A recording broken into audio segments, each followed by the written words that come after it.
યુવાન પેઢીમાં છે ને સૌથી પહેલાં તો શેરબજારમાં શરૂ કરવાના છે ને 2-3 પરિબળો તમે ધ્યાનમાં રાખો ને તો તમને કોઈ ઇશ્યુ નહીં. એક તો તમારી નજર જોઈએ.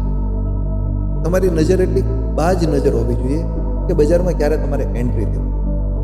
એન્ટ્રી લઈ લીધા પછી તમારી જીગર જોઈએ.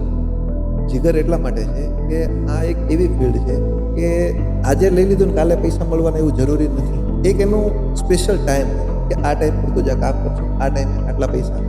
એના ગ્રોથ ધીમે ધીમે થાય છે, સ્લોલી ગ્રોથ હોય છે. આજે કોઈ બી વસ્તુ લ્યો તો આજે લીધું ને કાલે એમાં તમને રિઝલ્ટ નહીં, તો આ ફિલ્ડ એવી જ છે. પણ લોકોની માનસિકતા એવી છે, યંગ જનરેશનની, કે આજે શૈલેષભાઈએ પોર્ટફોલિયો આ લીધો તો નાનું આમ હતું, કાલે આટલા થઈ ગયા. પણ એ એક પરિબળો હતા, સંજોગો હતા, એક્સિડન્ટ. તમે જ્યારે ઇન્વેસ્ટમેન્ટ કરો ત્યારે એક તો તમારી નજર, એક તમારી જીગર, એક તમારી ધીરજ. ધીરજ એટલા જરૂરી, આ ખૂબ જરૂરી છે. તમારી પાસે આ 3 પાયાના મુદ્દા છે તો તમારે શેરબજારમાં ગમે ત્યારે તમે કામ કરી શકો તો તમે સક્સેસ જ છો.